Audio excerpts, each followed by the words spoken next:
inicio a la clase del día de hoy, que es sobre el sistema nervioso autónomo o autonómico y sueño.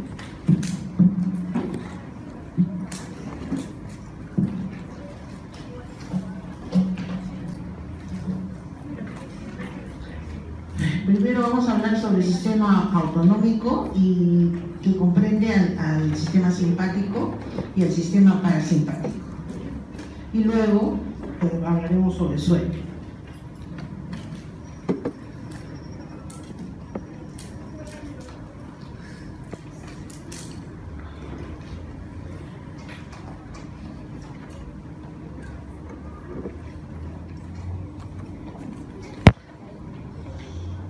¿Cuáles son las funciones del sistema nervioso autonómico? Sus funciones son controlar el funcionamiento de las vísceras. ¿Y cómo lo hace? Ayuda a controlar la presión arterial, la motilidad y la secreción gastrointestinal, el vaciamiento de la vejiga, del recto, la sudoración y el control de la temperatura corporal. ¿Cómo está organizado este sistema autonómico? Este sistema autonómico, como vamos a ver, recibe activación, o sea, recibe influencia de centros localizados en la médula espinal, en el tronco, de un sector del encéfalo que es el hipotálamo y de zonas corticales como la límbica. Funciona como reflejos viscerales, o sea, las señales sensitivas, que son las señales aferentes, pasan a los ganglios autónomos, al tronco, al hipotálamo y se producen respuestas motoras de las vísceras. Estas respuestas motoras de las vísceras se llaman las respuestas eferentes, o sea, opera como un reflejo visceral. La vía aferente, que es la entrada de la información sobre las vísceras, y la ejecución de la orden, que es la vía eferente. Las señales eferentes, o sea, la transmisión de las señales eferentes que vienen de los controles centrales de la médula, tronco, hipotálamo y zonas corticales límbicas, se transmiten por dos subsistemas, que son el sistema simpático y el parasimpático. Por lo general, las funciones de ambos sistemas son antagónicas, o sea, si uno dilata, por lo general el otro contrae. Y así es lo opuesto: si aumenta la frecuencia del latido cardíaco, el otro la disminuye. Si aumenta la secreción, el otro la disminuye. Por lo general funcionan de esa forma. Vamos a hablar primero del sistema simpático. El sistema simpático se origina en el asta lateral de la médula. Habíamos hablado que la médula espinal, en el caso anterior, está organizada en la sustancia gris, que está en forma de una H, y tiene las astas posteriores, que son sensitivas, las anteriores motoras, y tiene unas astas laterales en ciertos sectores que le dije, y que tienen función vegetativa, que es función simpática. Entonces, el sistema simpático se origina en el asta lateral de la médula, pero no en todo el recorrido de la médula, sino en la médula desde el segmento dorsal 1 hasta el segmento lumbar 2.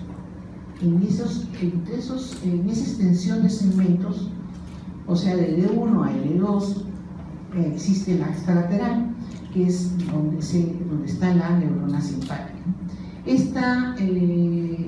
El axón de esta neurona va a salir y va a hacer sinapsis con una cadena ganglionar paravertebral, donde se encuentra la neurona ganglionar. Entonces, y los axones se van a constituir la vía preganglionar. Entonces, estas neuronas del asta lateral van a hacer sinapsis con las neuronas que se encuentran en la cadena ganglionar paravertebral, que es más o menos a nivel del cuello y del tórax superior, y con los dos ganglios prevertebrales que se encuentran a nivel más inferior, a nivel abdominal, y son los ganglios prevertebral celíaco y el hipogastro, o sea, uno más bajo. Entonces ahí se inicia el sistema simpático, de D1 a L2 y más abajo de los ganglios prevertebrales, celíacos e hipoganglios. Estos nervios simpáticos que salen de los ganglios, ya sea de la cadena paravertebral o de la prevertebral, van de los ganglios, de estos ganglios los axones, salen y se dirigen a los diferentes órganos internos.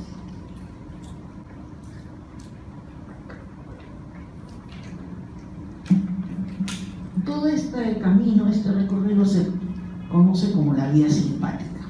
Entonces, la vía simpática comienza en la primera neurona, que es la neurona preganglionar, porque hemos hablado que hay una cadena ganglionar paravertebral, ¿no es cierto? Entonces, la que está en la médula es la neurona preganglionar, la primera neurona, y se encuentra en el asta intermedio lateral de la médula.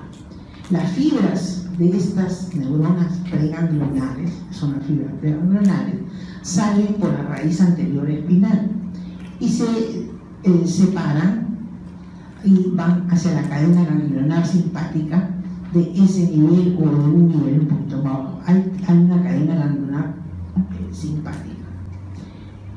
Luego, en el ganglio se encuentra la neurona ganglionar, o postganglionar que le llaman, y esta cadena ganglionar, esta neurona postganglionar se encuentra en la cadena ganglionar o en el ganglio prevertebral. Las fibras postganglionares que salen de esta neurona de la cadena van a las vísceras. La distribución de las fibras no van a corresponder al nivel medular de origen, porque ya hemos dicho que estas fibras se originan de D1 a L2, pero todas las vísceras no están entre D1 y L2. Entonces, de tal forma que en D1, las fibras del segmento D1, que salen, las fibras simpáticas que salen del asta lateral de D1, se dirigen hacia la cabeza. Las de D2 se dirigen hacia el cuello. Las de D3 a D6 se van al tórax. La de D7 a D11 al abdomen. Y la de D12 a L2 a miembros inferiores.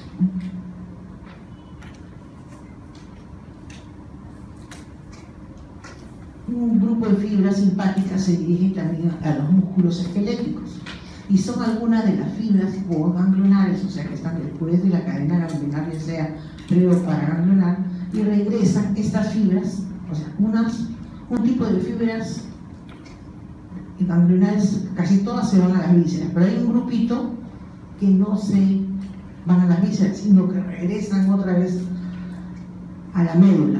¿Para qué? Para salir junto con la motoneurona para dirigirse a los músculos esqueléticos, y son los comunicantes grises que le llaman, y son fibras muy delgaditas tipo C. ¿Y para qué se van al músculo? Para controlar la función vegetativa del músculo, o sea, controlan vasos sanguíneos, controlan la inervación vegetativa de la piel, también los músculos piloerectores, los que hacen que los pelos de la piel de los vellos de la piel se ericen, las glándulas sudoríparas también de la piel.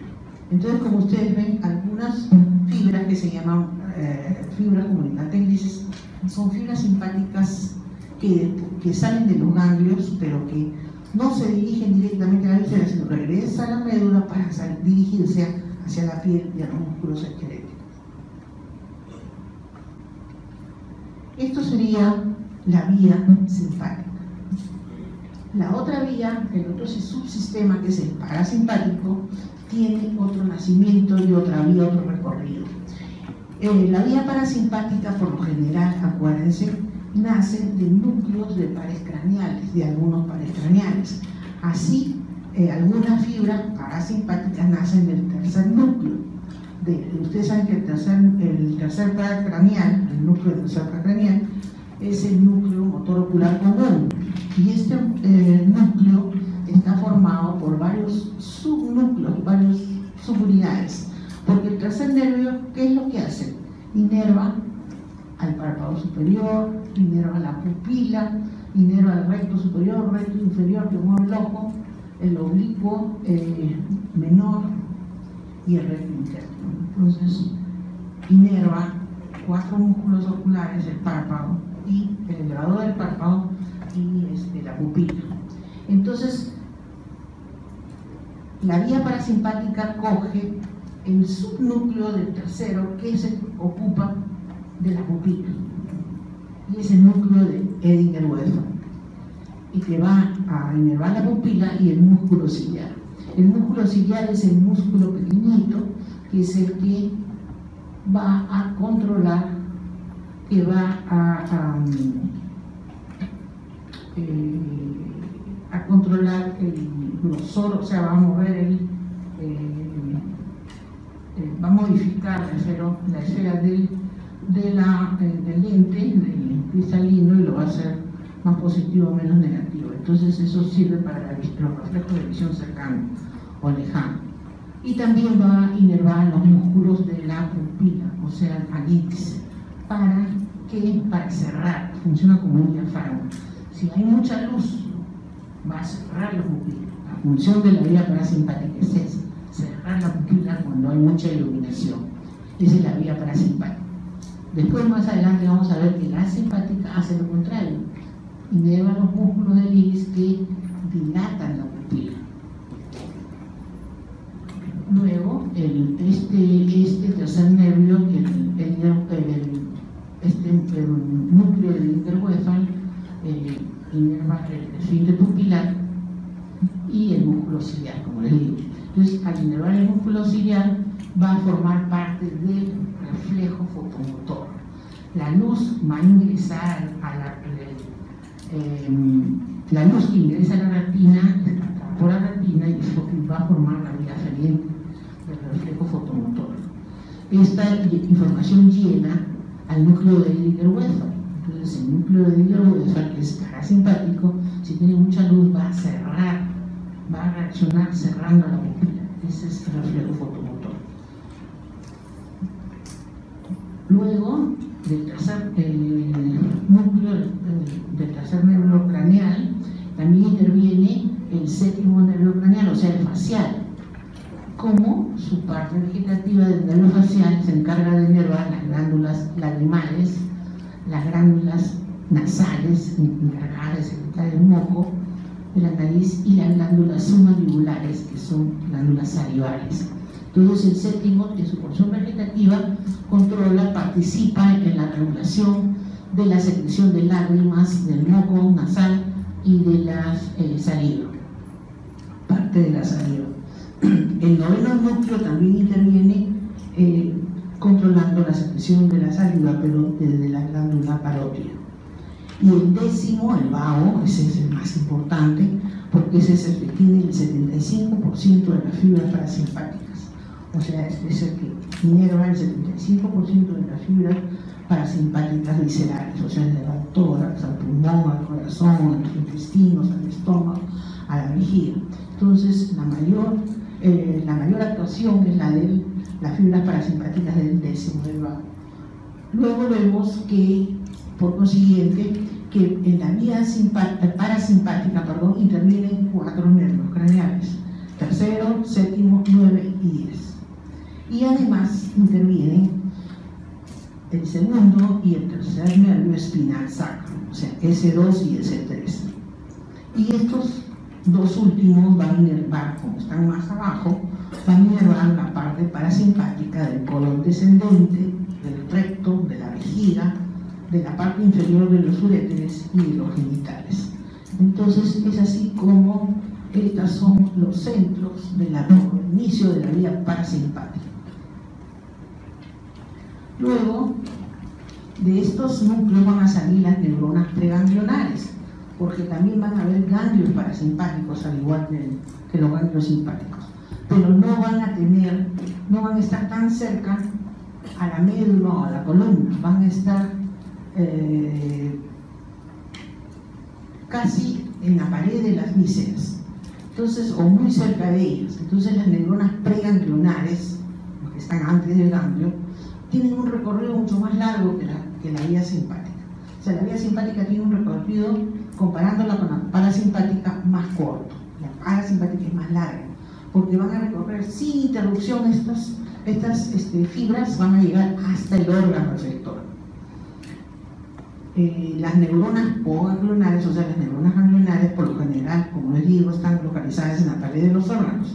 Por lo tanto, las fibras que salen de estas neuronas ganglionares son muy cortitas porque están prácticamente en los órganos. Por ejemplo, el ganglio ciliar, que es el que controla el parasimpático de la pupila, está en la órbita, cerca al ojo, muy cerca, es muy chiquitito y está muy cerca al ojo.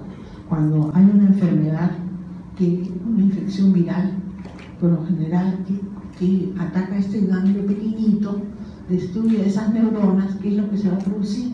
La pupila va a perder su inervación o va a tener una inervación parasimpática defectuosa.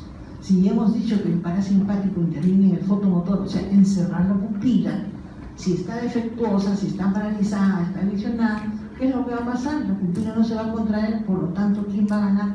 Va a ganar el otro que la dilata, el simpático, y la pupila va a estar dilatada. Entonces van a ver si está afectado a un lado, que por lo general comienza en un lado, va a haber una anisocoria, una pupila dilatada en un lado y en el otro no. Y esa se llama la pupila de Ali, es ADIE, se escribe A-D-I-E-A-E, la pupila de Ali, y esto es por una lesión del ganglio ciliar. Ya vamos a ver más adelante en dibujitos dónde están localizadas estos ganglios parasimpáticos. Aquí en este dibujo podemos ver en rojo la vía simpática y en azul la vía parasimpática. Esto es una forma muy esquemática. Ustedes pueden ver que la vía simpática, para comenzar, como hemos seguido el orden hasta ahora, la vía simpática, la neurona inicial está en el asta lateral de la médula, de ahí sale el axón, que son las fibras preganglionares, y llegan a la cadena de ganglios paravertebrales arriba y prevertebrales más abajo, ¿no? Y de ahí ya salen las fibras postganglionares que se dirigen a las diferentes vísceras para su función simpática. En cambio, como le dije, viene de la médula desde la parte dorsal D1 hasta L2, y más abajo hay dos ganglios, ¿no? El ciliático y el hipogástrico. En cambio, dos ganglios más inferiores. En cambio, en la vía parasimpática, que está en azul, se inician ya no en la médula, sino en los núcleos de ciertos pares craneales, del tercero, del séptimo, del 9 y del 10.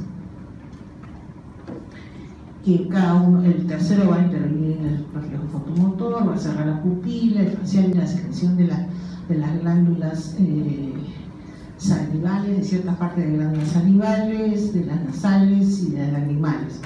El noveno en la glándula parótida y en el ganglio óptico, y el vago en toda la musculatura lisa, cardíaca, el pulmón, vísceras, tracto gastrointestinal y colon descendente.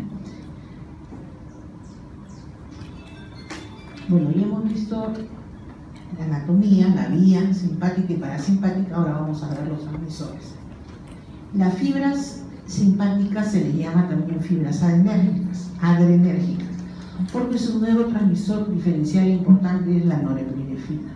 En cambio, las fibras parasimpáticas se les conoce también como colinérgicas, porque su neurotransmisor es la acetilcolina. Pero hay que hacer una diferenciación que complica un poquito aquí el panorama. Las fibras preganglionares, tanto simpáticas como parasimpáticas, las preganglionares, las que hemos dicho que salen de la médula o que salen de los nervios craneales, son colinérgicas. O sea, esa sinapsis es colinérgica, la acetilcolina es el neurotransmisor. Pero las fibras o sea, las dos son iguales en ese sentido, pero las postganglionares son las que se diferencian.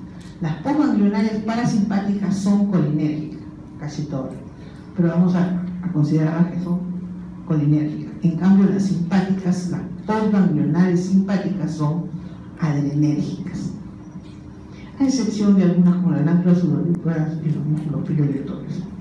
Entonces, por ese motivo decimos que la acetilcolina es el transmisor parasimpático, a pesar de que también interviene en la fase preganglionar, pero se diferencian en la postganglionar.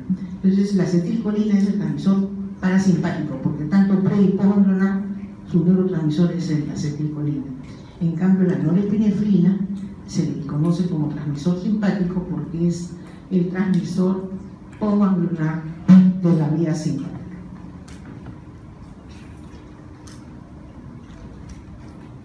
¿Dónde se secretan estos neurotransmisores?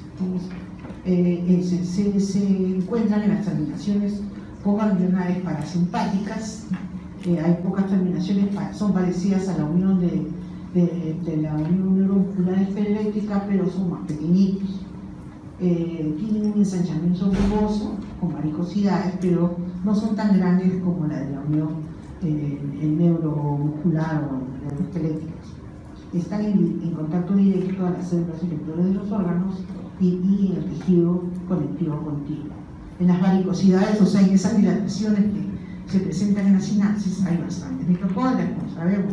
El potencial de acción, ustedes ya saben, viaja por toda la neurona, por toda la membrana, llega a las terminaciones sinápticas y ahí, ¿qué es lo que hace? Abre los canales del calcio, interactúa con las vesículas sinapsis, se rompe la membrana, se produce la exocitosis cuando se rompe la membrana y se liberan los neurotransmisores en la hendidura sináptica. Eso es en forma general el recorrido de los neurotransmisores, ¿no?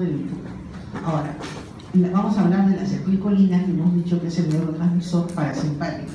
¿Se sintetiza dónde? En el axoplasma. Como acetilcolina, esto es un repaso ya de la clase de sinapsis, ¿no? Se une el acetil-CoA coenzima A con la colina por acción de la colina-acetiltransferasa y se forma la acetilcolina. Se transporta dentro de vesículas, se almacenan en vesículas y en la terminación sináptica se liberan. Cuando viene el impulso, se abre, ingresa el calcio, se produce la exocitosis. El exceso de acetilcolina que queda en la hendidura sináptica, ya hemos dicho que una parte se destruye por acción de la acetilcolinesterasa y se desdobla otra vez en acetaltolicolina. Esa colina regresa a la terminación sináptica y para ser reutilizada, o sea, es reciclada la colina. Ahora, ¿qué sucede con la norepinefrina? Que es el transmisor adrenérgico, el simpático. La norepinefrina se sintetiza en el exoplasma y se completa su síntesis en las vesículas. O sea, primero se sintetiza como tirosina, esta tirosina se hidroxila y se convierte en dopa. La dopa se decarboxila y se convierte en dopamina.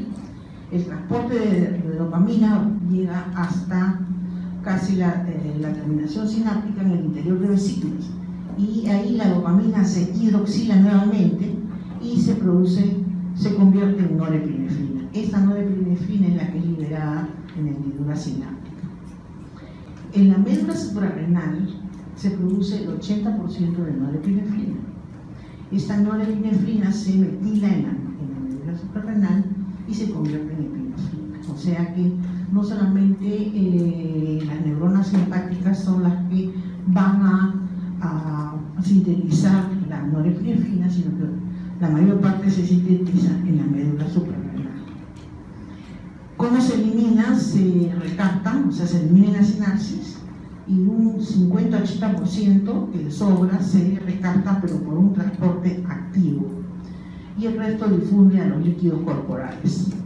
Y en estos líquidos corporales, o sea, en el intersticio, esta excedente de norepinefrina va a ser destruida en mínima cantidad por la enzima, por la MAO, por la monoaminoxidasa, y por otra enzima que es la catecol o metiltransferasa.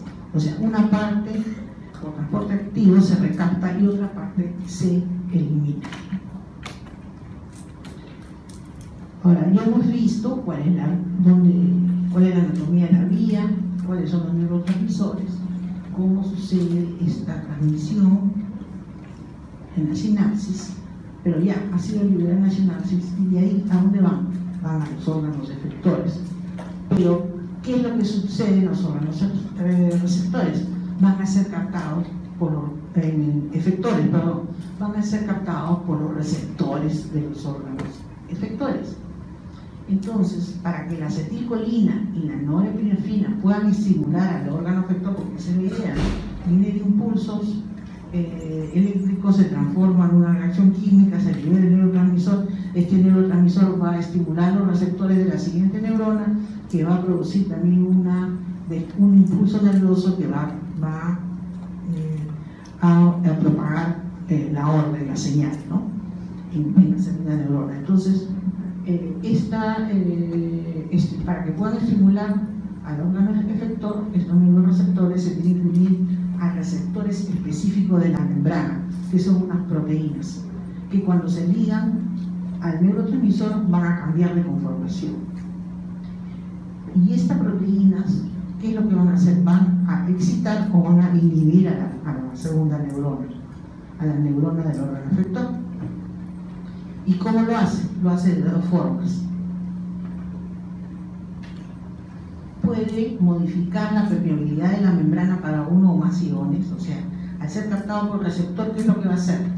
Va a modificar la permeabilidad de la membrana para el sodio, para el calcio, entonces va a continuar la señal eléctrica, va a continuar la depolarización, o en su defecto va a activar una enzima que está ligada al receptor, como por ejemplo el segundo mensajero, la proteína G, que se encuentra en la parte interna de la membrana. Entonces activan a otras enzimas como la AMP cíclico y va a producir secundariamente que abra canales y se produzca la excitación en la segunda. O sea, lo hacen como un intermediario con la segunda proteína, con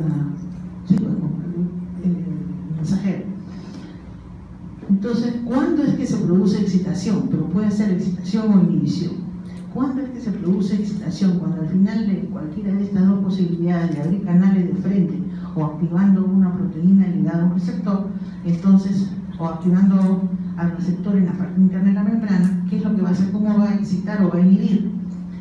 Cuando excita, ¿qué es lo que va a hacer? Va a abrir canales de sodio o de calcio. Y entonces van a ingresar uno de los dos. Y cuando inhibe, ¿qué es lo que va a hacer? Va a abrir canales de sodio, de potasio, y van a salir potasio y se va a hacer más negativo en el interior. Esa es la inhibición.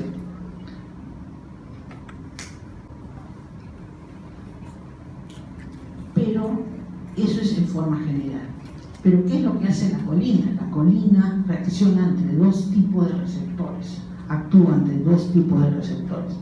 La colina tiene receptores muscarínicos y tiene receptores nicotínicos.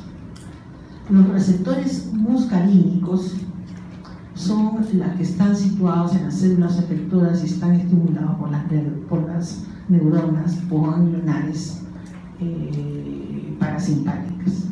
O sea, los receptores de acetilcolina tipo muscarínico actúan sobre los receptores postganglionares parasimpáticos. En cambio, los nicotínicos se encuentran en las sinapsis preganglionares, tanto y postganglionares parasimpáticas. O sea, los nicotínicos se encuentran tanto en las neuronas preganglionares y postganglionares parasimpáticos y simpáticos, y en la unión neuromuscular. Esos son los receptores nicotínicos. Eso lo vamos a ver mejor en un dibujo para que se les grabe más fácil. Existen fármacos que estimulan o bloquean a uno de estos dos receptores. Entonces, lo fundamental es esto: la acetilcolina no es que haya un solo receptor, un solo tipo de receptor de acetilcolina, hay dos: los muscarínicos y los nicotínicos. Los nicotínicos son los que intervienen en la unión neuromuscular, que ahorita no lo estamos viendo. Y los que intervienen en la vía vegetativa, los nicotínicos intervienen en las preganglionares, tanto simpáticas como parasimpáticas. Y los muscarínicos solamente actúan en las postganglionares parasimpáticas.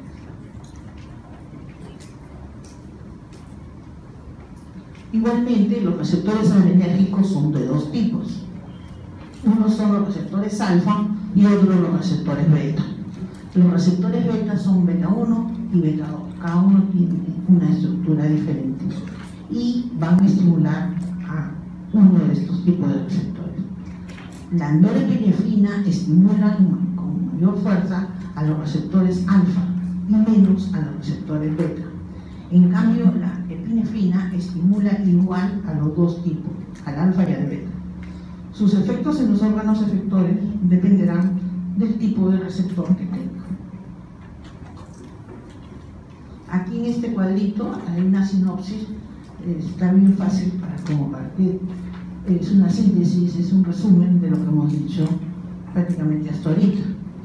El sistema simpático, su anatomía, sus transmisores, sus receptores presinápticos, preganglionares, ya saben que es antes de los ganglios, y los receptores postganglionares. La anatomía del sistema simpático se origina en el asta lateral de la médula, de L1 a L2, y en la cadena ganglionar paravertebral cervical, acuérdense. También van a los dos ganglios prevertebrales, que son más inferiores, el celíaco y el hipogástrico. En cambio, la anatomía del parasimpático es diferente. Intervienen 4 nervios craneales, el tercero, el séptimo, el 9 y el 10. Y además, el segundo y el tercer nervio espinal sacro también en la parte inferior. Los transmisores del sistema simpático, el sistema simpático ya hemos dicho que casi todos son fibras adrenérgicas, y su neurotransmisor es la norepinefrina. Y las postganglionares, ¿no? Porque ahí hemos dicho que las postganglionares son los transmisores simpáticos de la norepinefrina. En cambio, en las preganglionares todos son la colina, en ambos. Y en el parasimpático, tanto las pre como las postganglionares son neurotransmisores de la acetilcolina. Ahora los receptores. Los receptores del simpático, los únicos receptores del simpático colinérgicos son nicotínicos. En cambio, y son preganglionares. En el parasimpático también son colinérgicos, nicotínicos. En cambio, los receptores postganglionares en los efectores, en los adrenérgicos son de dos tipos, alfa o beta. Y en el sistema parasimpático son los muscarínicos, colinérgicos muscarínicos. Ahí está la diferencia en los postganglionares. Y acuérdense también que en la anatomía, en el parasimpático, el ganglio está casi incrustado muy cerca de la pared de las vísceras. En cambio, en el simpático está más alejado de las vísceras. O sea, las fibras pre-post son larguitas. En cambio, aquí en el parasimpático las pre son más largas y las postganglionares son más pequeñitas porque están cerquísimas a las vísceras en donde actúan. Aquí vamos a ver algunas funciones de los receptores alfa y beta en forma general. Por ejemplo, los receptores alfa, los receptores adrenérgicos. El receptor adrenérgico alfa produce vasoconstricción, dilatación del iris. Acuérdense, cuando uno está con una descarga adrenérgica, o sea, con una descarga simpática, uno está atento, está en espera, cuando está asustado, está en espera de una amenaza, de lo que pase. Y entonces, ¿cómo están? Están los ojos bien abiertos y las pupilas bien dilatadas, bien grandes. Y ese por acción del receptor adrenérgico alfa. El intestino está relajado, hay contracción de esfínter intestinal, hay contracción de músculos piloerectores, los pelos se erizan y hay contracción del esfínter vesical. En cambio, el receptor beta, ¿qué es lo que hace? Produce vasodilatación, el beta 2, aceleración cardíaca, el beta 1, aumento de contracción del miocardio, el beta 1, relajación intestinal, beta 2, relajación uterina, broncodilatación, relajación de la pared vesical, glucogenolisis, o sea, aumento de la producción de glucosa, lipolisis y aumento de la temperatura, termogénesis. Entonces, todas estas acciones adrenérgicas se están explicando por acción porque intervienen qué tipo de receptores, el alfa o el beta, en cada caso. Aquí en este esquema podemos ver, por ejemplo, una neurona motora del sistema, o sea, en la médula, en el astro anterior de la médula, se dirige al músculo esquelético y su neurotransmisor es la acetilcolina, pero el receptor es nicotínico, o sea, es colinérgico, pero con receptores, actúan sobre receptores nicotínicos. En cambio, en la vía simpática, ¿qué es lo que vamos a ver? Esta es la neurona que está en la médula de T1, torácica o dorsal 1 hasta el E2, que dirige envía su axón hasta el ganglio, hacia la cadena simpática ganglionar, en la paravertebral, supravertebral, y aquí en esta sinapsis preganglionar, porque este es el ganglio, preganglionar, el neurotransmisor es acetilcolina y el receptor es nicotínico, también igual que esto, todas.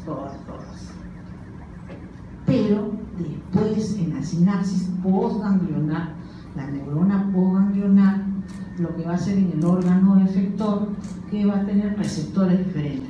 Son los receptores adenérgicos, que pueden ser alfa o beta, y son receptores adenérgicos. En cambio, en una fibra parasimpática, la neurona ganglionar se encuentra, como hemos dicho, en la pared bien lejos. Este axón muy largote, llega hasta la pared de la víscera, y la primera sinapsis es colinérgica y es de tipo nicotínica, al igual que este. Todas las preganglionares son nicotínicas. Pero aquí la postganglionar sigue siendo colinérgica, pero es de tipo muscarínica, es otro tipo de receptor. Como ven, hay una gran diferenciación. Aquí lo mismo, pero ya estamos viendo la vía parasimpática primero. El tercer nervio envía sus fibras parasimpáticas para la pupila y primero pasan por el ganglio, que es el ganglio ciliar, el que les hablé, que está pegadito al ojo, está dentro de la órbita, por la grasita de acá del ojo. Entonces este ganglio es el que va a intervenir en el constrictor, estimula el constrictor de la pupila, el músculo constrictor, o sea, cierra la pupila, más luz cierra, menos luz no la cierra tanto. Cuando hay una enfermedad, una infección viral que ataca a esta neurona del ganglio ciliar, ¿qué es lo que va a pasar? Este no se va a poder cerrar y por lo tanto se va a abrir, gana el simpático, y esto se llama la pupila de Hall.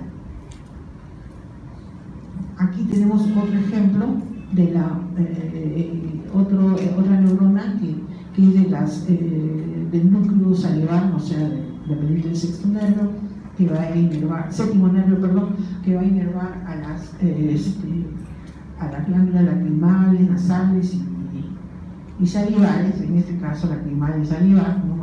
Y entonces, ¿qué cosa va a producir aquí? Aquí va a producir la secreción o no de estas secreciones, ¿no?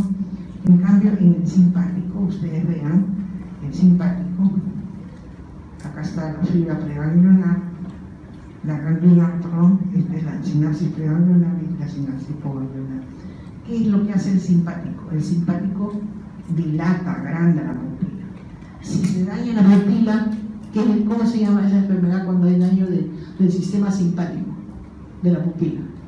Así como acá se llama ADI, la pupila de ADI, aquí se llama el síndrome de Horner, que lo van a escuchar bastante ustedes en la clínica, de acuerdo, es así. Entonces, como se daña el simpático, la pupila no se puede dilatar. Como no se puede dilatar, ¿quién gana? Gana el que lo cierra. Entonces la pupila de ese lado es más chiquitita y en la oscuridad no puede agrandarse. Esa es la pupila ese es el síndrome de Horner. Y este síndrome se acompaña de otros signos como la falta de sudoración, la rubicundez en el rostro, el síndrome de Horner. Esto se ve, por ejemplo, cuando se daña este ganglio, cuando hay un problema en la columna cervical. A veces es por un traumatismo, a veces es Por ejemplo, hay un cáncer de estómago con un ganglio sentinel en el cuello que está comprimiendo el ganglio de la cadena cervical simpática. Lo comprime y daña, entonces esa pupila se achica, ¿no? O sea, cuando lo examinan usted va a ver que esa pupila es más chica. Su problema no es que, su problema es que no puede dilatarse, tiene una lesión simpática. Llegaron a la conclusión, entonces ustedes tienen que buscar todas las causas de un síndrome de Horner. Uno de ellos es una metástasis ganglionar de un cáncer de estómago. Otro es un traumatismo cervical. Otro es una lesión en el tronco o el diencéfalo que puede producir un síndrome de Horner. Más que todo en el tronco, en el bulbo. Un ACV del bulbo puede producir un Horner también, ese es el impacto de la cara lateral del bulbo. Luego aquí tenemos los órganos, el efecto de la estimulación simpática y el efecto de la estimulación parasimpática. Por ejemplo, en la pupila, el simpático dilata y el parasimpático contrae. En las glándulas nasales hay vasoconstricción, el simpático disminuye la secreción, en cambio el parasimpático estimula la secreción. En cambio, en las glándulas sudoríparas el simpático hace sudar. Cuando uno está asustado, uno está en tensión, suda más. Acuérdense. Cuando uno está en estrés, ¿qué es lo que pasa? Se pone rojo, le sube la presión, tiene calor, la pupila está grandaza, suda un montón. Se acelera el corazón, vaya acelera. El corazón, por efecto simpático, aumenta la frecuencia y la fuerza de contracción, en cambio por el parasimpático disminuye. En los bronquios hay dilatación por efecto simpático y hay constricción por parasimpático. Y así ustedes van a ver que por el efecto simpático hay liberación de glucosa. Aquí vamos a ver el dibujo y entonces ustedes ven que este es el ojo. Y aquí está el ganglio ciliar que está bien pegadito dentro de la cavidad orbitaria y bien cerquita del ojo. Este es el ganglio ciliar, el parasimpático que se va a inervar a la pupila y a los músculos ciliares que son los que contraen el cristalino para poder acomodar la visión de cerca o de lejos, hacerlo más o menos positivo. El simpático ingresa, sale de la médula por el asta lateral, ingresa por la cadena lateral, está acá, sube por la cadena lateral. Acá se puede lesionar y producir un Horner, como le digo, y otro es porque también por la carótida puede haber un daño en la carótida, un aneurisma, una dilatación, algo que esté produciendo daño al parasimpático, porque el parasimpático ingresa a la órbita acompañando a la rama, ingresa al cráneo acompañando a la carótida, está por el seno, va por el piso de la encía turca, por el costado de la encía turca, entonces por ahí ingresa y llega a la cavidad, entra por la inervación nodal y entra a la cavidad orbitaria. Acá igualito, inervación simpática y parasimpática, siempre el simpático en rojo y el parasimpático en azul. Y ustedes van a ver aquí cómo inerva todas las glándulas salivales, de la tráquea, aquí efecto antagónico, por lo general es antagónico a todas las vísceras. Entonces, seguimos con los efectos de estimulación simpática en otras vísceras, en la vejiga, en el pene, en las arterias sistémicas, en la piel, en el metabolismo basal, etcétera, etcétera, ¿no? En los músculos piloerectores y en los músculos esqueléticos. Fíjense, la estimulación simpática aumenta la glucogenólisis, es por eso que cuando hay un estrés aumenta la fuerza. Uno no sabe por cómo ha hecho fuerza y ha podido hacer algo increíble, empujar un carro, levantar un peso inmenso, pero por acción simpática es que se hace, porque aumenta la glucogenólisis. Aquí está, tenemos lo mismo, otro dibujito para que repasen y vean los efectos simpáticos y parasimpáticos. Parasimpáticos en azul, simpáticos en rojo. ¿De dónde vienen y cómo van? ¿Y qué efecto tiene? ¿Cuál es la función de la médula suprarrenal? La médula suprarrenal tiene una función de estimulación simpática doble, porque se activa, la médula se activa directamente por acción del sistema simpático y porque la estimulación simpática de la médula, o sea, activarse la médula suprarrenal, se libera epinefrina y se libera un 20% de norepinefrina. Su efecto es más prolongado, o sea, esta norepinefrina y esta liberación de catecolaminas por efecto de la suprarrenal, por efecto es más prolongado. La epinefrina produce mayor estimulación cardíaca, pero la vasoconstricción es menos intensa y eleva menos la presión arterial. Ya hemos visto que la suprarrenal produce más epinefrina que norepinefrina. Después tenemos otros reflejos autónomos cardiovasculares que ayudan a controlar la presión arterial y la frecuencia cardíaca, y es por acción de los vasoreceptores de la carótida de la aorta.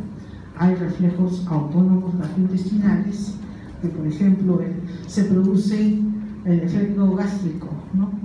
Por la presencia de comida en la boca o por el olor de la comida. Estas señales que llegan a la boca y a la nariz pasan al núcleo del tronco, y ¿qué es lo que hacen? Segregan, hacen que el estómago segregue ácidos. Es como cuando uno dice vamos a comer un ceviche, o ven el ceviche y huelen, entonces por la imagen o por el sabor ya están segregando ácido en el estómago, ¿no? Hay otros reflejos autonómicos que son los que producen el vaciamiento del recto y de la vejiga. Cuando ya están llenos, eso es lo que va a producir la urgencia miccional o la urgencia de la defecación. Por último, tenemos la respuesta de alarma al estrés, o respuesta de estrés por el sistema simpático. Cuando hay un estrés, una cosa imprevista, se estimula el sistema simpático. Entonces hay una descarga en masa de todo el sistema simpático, el organismo está en peligro, el ser vivo está en peligro. Entonces esto se desencadena por situaciones emocionales, inclusive uno ve algo impresionante, algo que asusta. Entonces esto, ¿qué es lo que va a hacer? Va a estimular el hipotálamo estimula el tronco la médula, se produce una descarga así simpática y se produce una secreción que estimula la glándula suprarrenal, y hay más descarga simpática. Entonces, ¿qué es lo que va a suceder? Va a aumentar la presión arterial, va a aumentar el flujo sanguíneo, los músculos, van a aumentar las tasas de metabolismo celular, el aumento de la glucosa y la glucólisis, va a aumentar las fuerzas musculares. Eso porque cuando una persona está asustada, alguien se está esos relatos de que alguien se está muriendo y que se asusta y que no sabe cómo, pero la ha cargado una persona, o ha movido un carro, o ha movido un peso muy grande que está produciéndole daño a otra persona, y eso lo hace por el estrés, porque hay aumento de glucosa y glucólisis, aumenta la fuerza muscular, aumenta la actividad mental, aumenta la capacidad del cuerpo de realizar una actividad muscular vigorosa, y ahí se produce pues la decisión. O la peleas o te vas, ¿no? La lucha o la huida. Este es todo lo que sucede. Este es por la descarga adrenérgica. Es también como cuando una persona tiene cólera, ¿no? Igual, muy parecido. Ahora, todo este sistema autonómico hemos dicho que está controlado por estructuras superiores, por el tronco, por el hipotálamo y por una zona de la corteza. El tronco interviene en la sustancia reticular vulvar, el núcleo solitario, el décimo nervio craneal, y hay unos centros protuberanciales autodómicos que intervienen. El hipotálamo, que controla todo parte del tronco, y a su vez la corteza insular. Es por eso que cuando hay un ACV de tronco es más aparatoso que un ACV por lo general, ¿no? Dependiendo de la localización, el tamaño, ¿no? Y el tipo, pero hay una alteración de la respiración, inclusive una hemorragia de puente produce una respiración atáxica, produce una serie de cambios vegetativos, ¿no? Por su influencia sobre el sistema autonómico. Luego pasamos a la fisiología del sueño.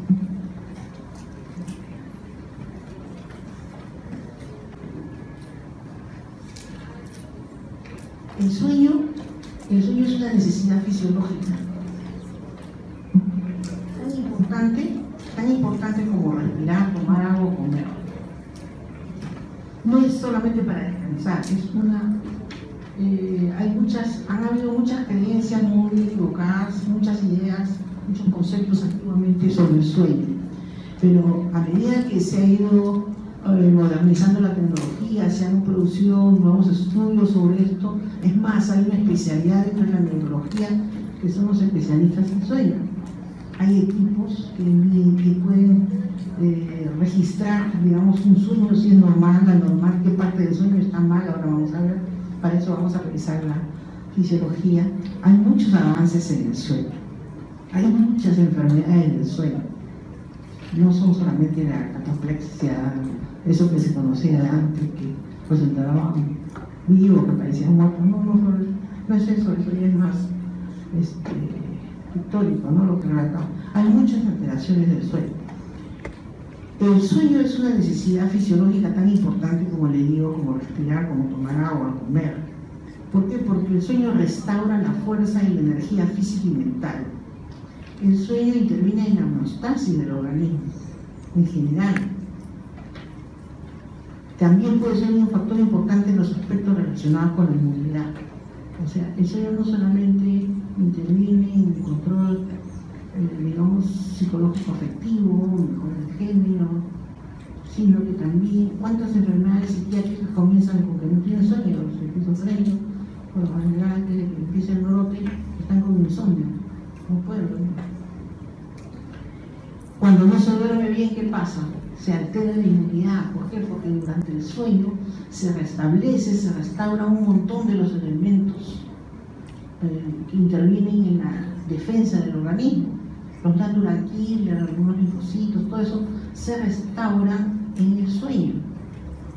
Las personas que no duermen bien porque están deprimidas, tienen una depresión por X causa, tienen la inmunidad baja.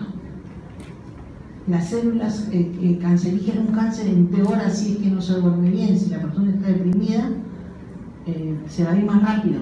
No va a hacer efecto algún tipo de tratamiento alternativo o quimioterápico que vean. ¿Por qué? Porque la depresión baja la inmunidad y favorece el terreno para que el cáncer siga avanzando, ¿no? Además, hay cambios en el carácter de la persona, etcétera, etcétera. El sueño es una actividad periódica, no es consciente, que se caracteriza por una disminución de la actividad motora. O sea, durante el sueño uno no es que no se mueva, sí se puede mover, mueve las piernas, se puede golpear, se puede desplazar un poquito, pero no sale a caminar, a no ser que sea sonámbulo, ¿no? Que ya tienes una alteración. Pero hay una reducción, por eso, de la actividad motora y reducción del estado de la conciencia. O sea, pareciera como si estuvieran antes pensaban que estaban en un coma, pero con la presencia de cierto grado de integración sensorial, porque si ustedes están durmiendo, escuchan un ruido fuerte, hay un temblor, tienen frío, se despiertan. Entonces hay cierta integración sensorial, no se ha perdido del todo. Eso significa que la corteza está funcionando, pero de diferente manera. El sueño es un fenómeno elemental de la vida y una fase indispensable de existencia humana. Representa uno de los ritmos básicos del ciclo circadiano. Se pueden observar en mamíferos, en aves y en reptiles. Los humanos dormimos un tercio, o sea, un promedio de 8 horas diarios, o sea, un tercio de nuestra vida, y la pérdida del sueño puede producir cambios de ánimo, compromiso cognitivo y ritmos hormonales anormales. ¿Qué quiere decir esto? Que pérdida del sueño no se puede captar, no se puede memorizar bien, no se puede aprender bien. Y también hay cambios en los ritmos hormonales. Después de un periodo de privación del sueño hay un rebote. Y esta pérdida del sueño produce un aumento del mecanismo, un aumento de la actividad del mecanismo homeostático que vamos a ver más adelante. El sueño es esencial para que el cerebro funcione bien.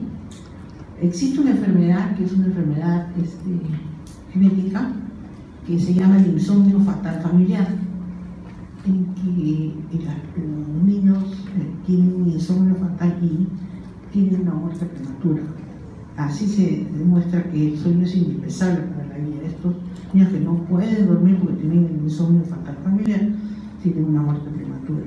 La reducción del sueño compromete los procesos de memoria y aprendizaje, como les digo, y es crítico en la plasticidad neuronal. La plasticidad neuronal es el mecanismo por el cual se puede, ciertas áreas del cerebro que no funcionaban para la percepción sensitiva, digamos, de un área, pueden funcionar con la plasticidad, o sea, se pueden adaptar y pueden adoptar esas neuronas la función de las otras que han perecido, y eso es lo que se ve también en ciertos tratamientos de rehabilitación.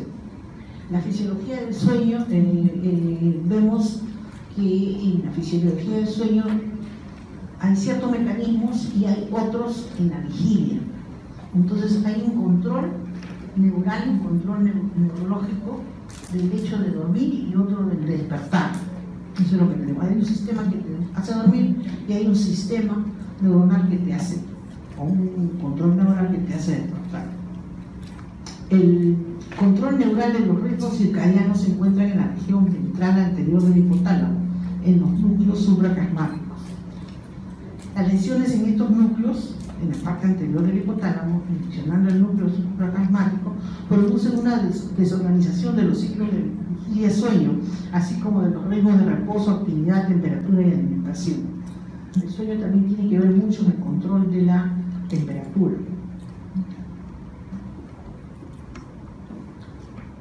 Estos resultados de los estudios que se encontraron sirvieron para descartar las ideas anticuadas que el sueño es un estado completamente pasivo y simplemente refleja fatiga y reducción en los estímulos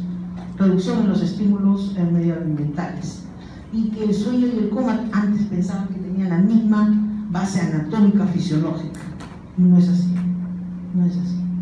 Y hemos visto que el sueño es un fenómeno activo. Para dormir se tienen que activar ciertas zonas del hipotálamo anterior y para despertar la del hipotálamo posterior, que tienen que ver en cierta parte con el ritmo circadiano, o sea, con la duración del día de las 24 horas, algo que lo tienen las especies. ¿Y eso por qué está dado? Por el movimiento de rotación de la Tierra. Y eso es por el efecto de la luz sobre nosotros. Entonces, dentro de las funciones del sueño están la restauración homeostática de los tejidos, o sea, la homeostasis de los tejidos en general, sobre todo la del sistema nervioso, la conservación de la energía, la regulación térmica, eliminación de los recuerdos irrelevantes de un cerebro sometido a sobrecarga sensorial y la consolidación de la memoria perceptiva e implícita. Esas son las funciones principales del sueño. Entonces, ¿cómo está regulado el sueño? Hay una regulación del sueño, o sea, del dormir, y hay una regulación del despertar. Vamos a hablar primero de la regulación del sueño. Para la regulación del sueño están implicados dos procesos, el proceso circadiano y el proceso homeostático. Vamos a ver. El proceso circadiano regula los ritmos diarios del cuerpo y del cerebro. Hay patrones, existen patrones circadianos, o sea, que duran 24 horas y se encuentran en muchos órganos. Es el principal marcapaso, o sea, nuestro reloj biológico. Y este reloj biológico, ¿dónde se encuentra? En la parte interior del encéfalo, en un grupo de neuronas que van a formar el núcleo supraquiasmático del hipotálamo. Este núcleo supraquiasmático del hipotálamo es el que nos regula nuestro reloj biológico. Es independiente y no depende de la cantidad de sueño o cansancio. La luz brillante en la tarde, o sea, el hecho de que la luz persista brillante en la tarde en horas que no son, retrasa nuestro reloj, porque nosotros necesitamos que la luz baje para que no nos sueñe. Y la luz brillante en la mañana nos despierta también.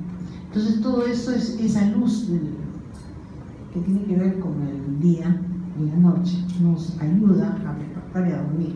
Es necesario para sincronizarlo a un ritmo de 24 horas y está determinado por la rotación de la Tierra. La luz lo controla. Este reloj lo tienen todos los animales y depende de ciertos genes. Por ejemplo, lo tienen, ya hemos dicho que lo tienen algunos, lo tienen los reptiles, las aves, los mamíferos, la mosca y la fruta, lo tienen los monos. Las mutaciones de estos genes producen alteraciones del sueño, como un insomnio familiar, que es una enfermedad que se ha descrito. Estos genes interactúan con mecanismos cerebrales, con la producción de ciertas proteínas. O sea, estos genes hacen que ciertas neuronas produzcan proteínas que activen el metabolismo celular, se silencien en cierto momento o se bloqueen por 24 horas. Cuando dormimos, cuánto dormimos y en qué horario depende de nuestra determinación genética.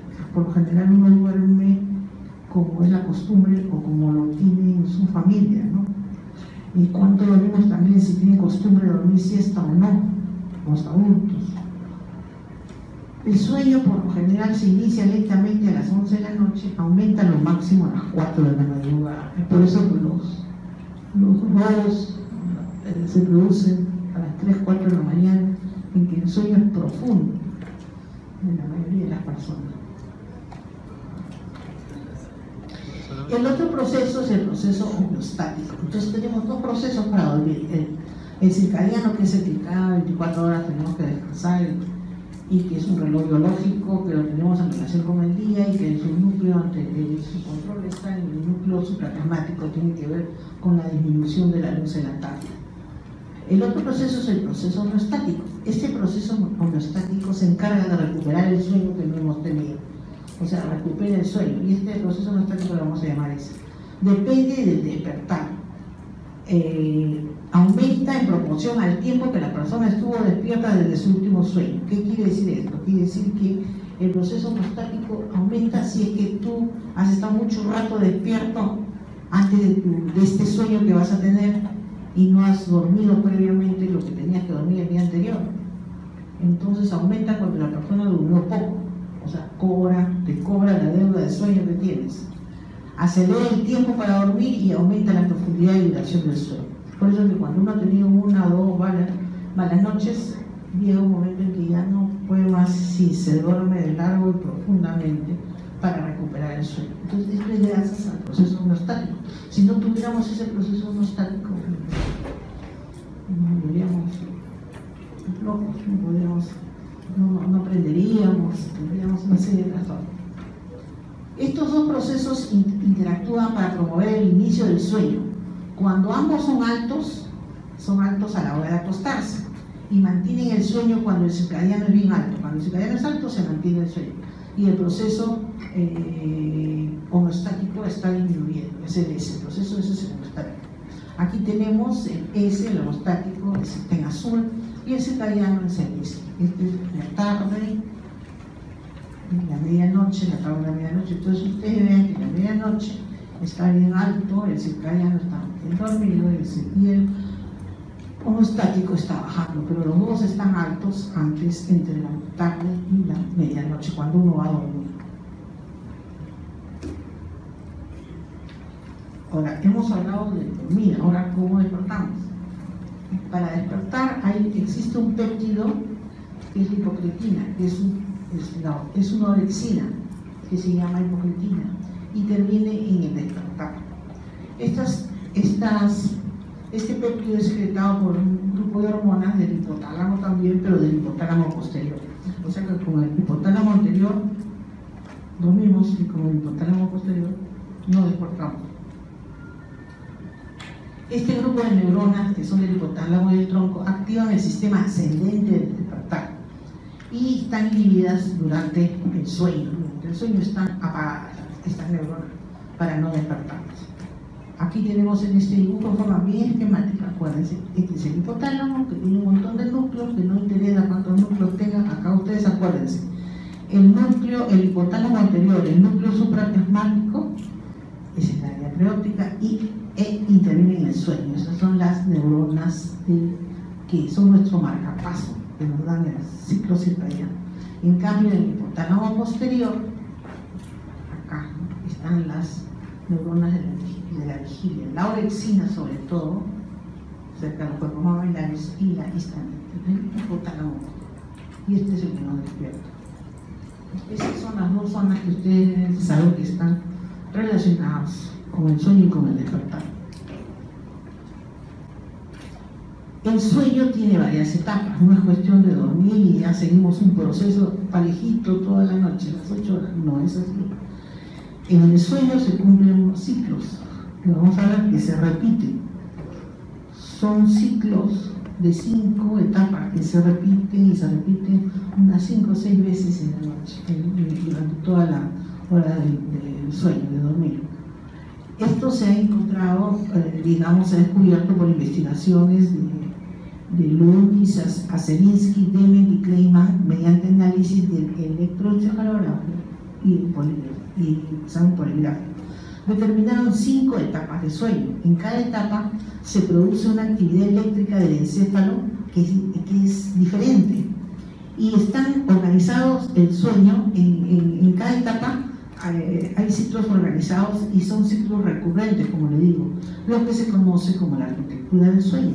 Y el dibujo de la arquitectura del sueño, o sea, el equipo, el polisomnógrafo que te registra todas estas actividades y que va a dibujar un esquema de tu ciclo de sueño, que vamos a ver los cuáles son, se llama hipnograma.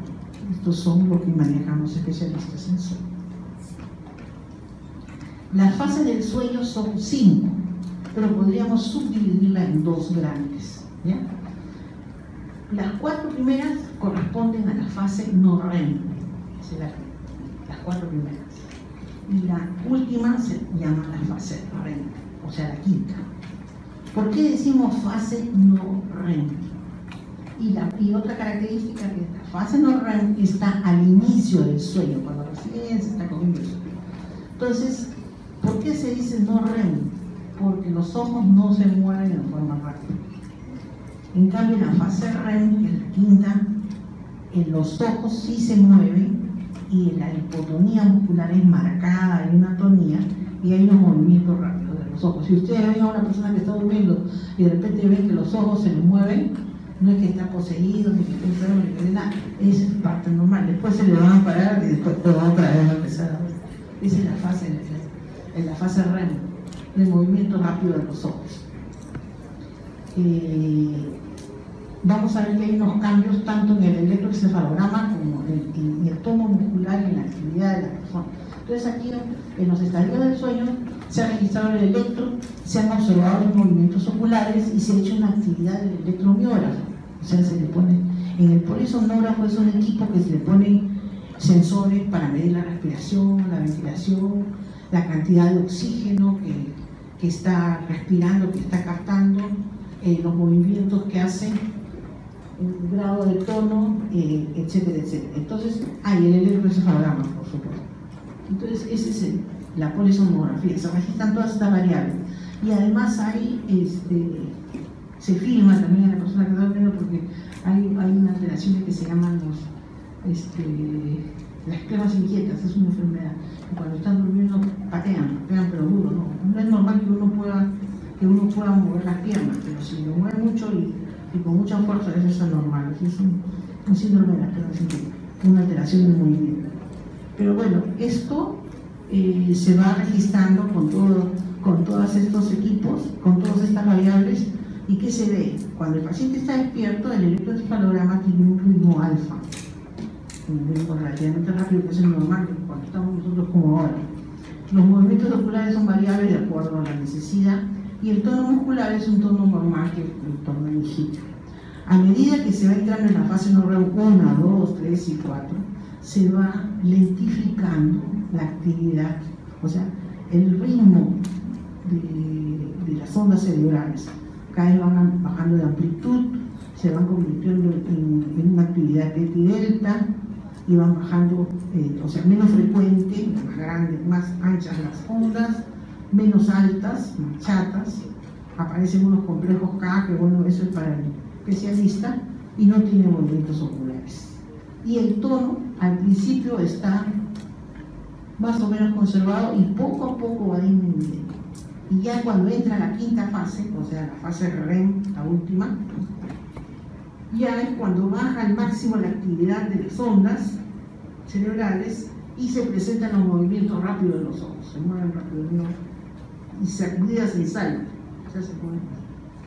Y se reduce al máximo el tono, o sea, hay una hipotonía, pero casi atonía marcada. Por eso el que duerme no puede dormir parado, no. Tiene que estar echado porque se cae.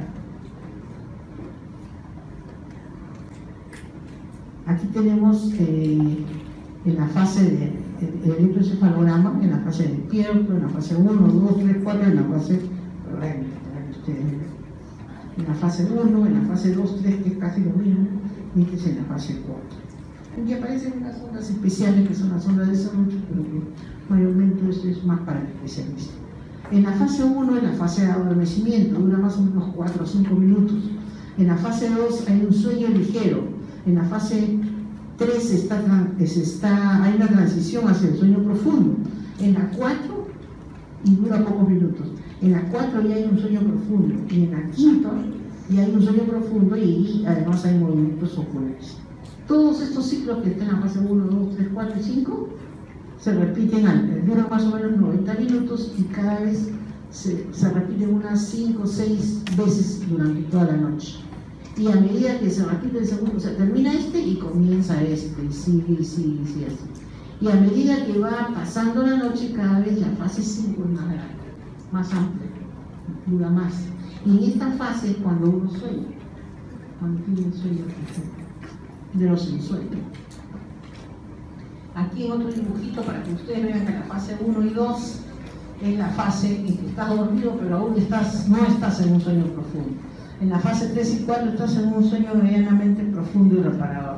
En la fase 5 sí tu cerebro está activo y estás bien dormido, tus ojos se mueven rápidamente. Al terminar la fase no REM se pasa a la REM otra vez y luego se regresa a la fase no REM. Eso es lo que le decía. Cuando terminan la fase no REM, o sea, estás en la 4, pasas a la 5 y de la 5 otra vez comienzas a la 4, ¿no? Que es la no REM. Cada uno de estos ciclos toma alrededor de 90 minutos, siendo más corto el primero, y va aumentando el tiempo de sueño REM hacia el final de la noche. En promedio se presenta un total de 5 a 7 ciclos durante la noche. Este es lo mismo, ya estadio 1, 2, 3, 4, el sueño REM, la fase de movimientos rápidos y el sueño parado, o sea, el sueño, la pesadilla. Este es el hipnograma que les decía. El REM aumenta en la segunda mitad de la noche. Estas es las horas del sueño, las 8 horas que estás durmiendo en la noche. Aquí estás despierto, te quedas dormido, fíjense, su primera fase REM es bien delgadita, acá es un poco más ancha, acá se adelgaza un poquito, pero es mayor que en la primera, y aquí en la cuarta es mucho más ancha que en las 3 anteriores. Todo esto sucede. Entonces, la fase no REM, la fase REM, no REM, REM, y así se va repitiendo. Eso es lo que les decía, porque el sueño no es un continuo, sino es algo cíclico que se repite unas 5 o 6 veces durante la noche. Y aquí es donde se producen los movimientos oculares rápidos y los ensueños pesadillas. Los sueños. Ahora, se ha visto que la edad influye sobre el sueño. Las observaciones indican que está relacionada con la edad. Un bebé recién nacido, ustedes que han visto el bebé recién nacido, todo el día está durmiendo y solamente se despiertan para comer, para mamar, ¿cierto? Entonces el bebé recién nacido duerme de 16 a 20 horas por día. El niño duerme de 10 a 12 horas. El bebé necesita dormir porque mientras está durmiendo, se va realizando la mielinización del cerebro. Yo les he dicho que nacen con casi todas, la mayor parte de las neuronas, pero no está todo el cerebro mielinizado, necesita completar su mielinización, y para eso duerme. Un bebé normal debe de dormir así bastante. A los 10 años el tiempo de sueño total es de 9 a 10. En la adolescencia va bajando de 7 a 7 horas y media.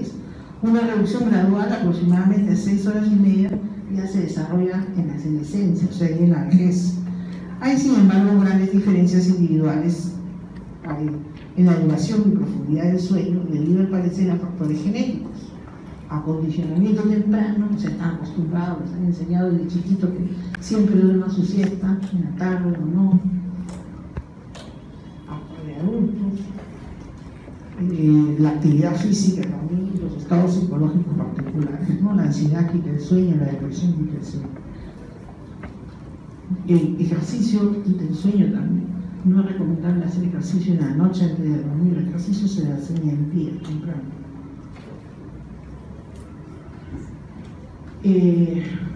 El sueño varía, como decía, en diferentes etapas de la vida.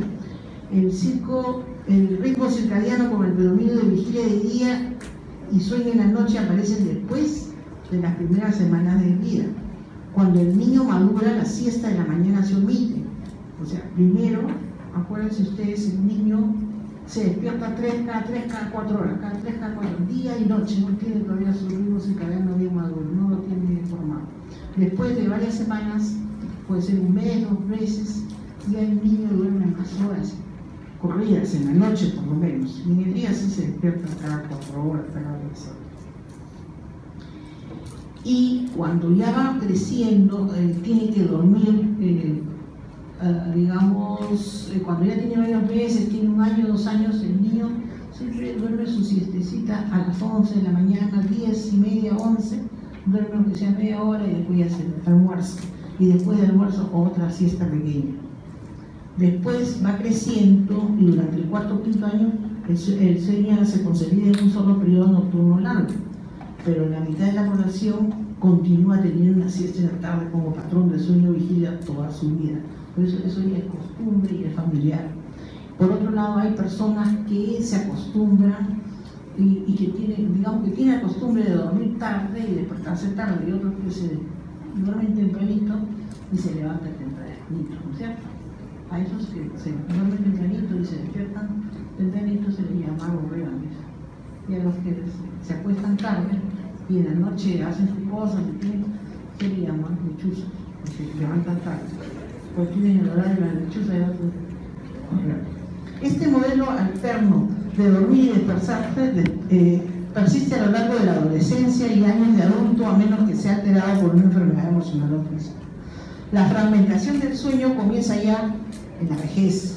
Los despertares nocturnos aumentan con frecuencia y en el día presenta la persona mayor el sueño episódico que dura segundos a minutos, así como que las siestas son más largas. Después de los 35 años se dice que las mujeres tienden a dormir ligeramente más que los hombres. Aquí tienen un gráfico. Esta es la noche de 6 de la tarde a 6 de la mañana, y acá tienen la edad. Miren ustedes, el recién nacido duerme tanto de día como de noche, pedacitos, está despierto, está fragmentado. Al año ya duerme más en la noche, en el día, tiene su siesta de mañana y siesta de tarde. A los 4 años solamente se queda por lo general con la siesta de tarde y duerme más en la noche. A los 10 también, algunos pierden su siesta y adultos también duermen menos.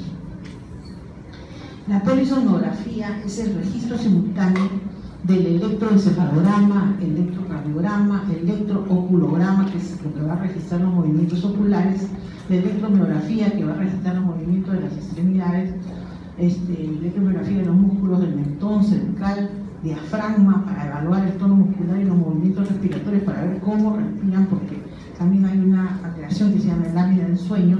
Los que roncan no ventilan bien en la noche, ese es el apnea, y pueden hacer episodios de apnea y pueden hacer isquemia en ese proceso, en esos episodios, tienen riesgo de infarto. También se hace electromiografía de los miembros inferiores, de los miembros, como le dije, registro de los movimientos respiratorios, tórax abdominal, el registro del flujo aéreo, respiratorio, nasal y bucal, oximetría para medir la circulación de la sangre capilar y sensores de movimiento y posición del paciente. Pueden agregarse otras variables según el caso. Todos estos datos se analizan, se registran y se analizan en la polisonografía y te van a dar el registro de eso que es el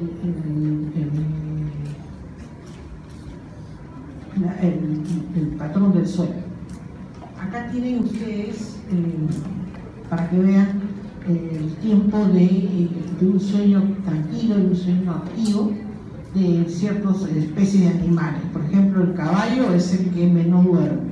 Miren, 4 horas, menos de 4 horas. Y el que más duerme es el murciélago. El hombre y el mono tienen la misma cantidad de sueño. Y el gato duerme más que el hombre.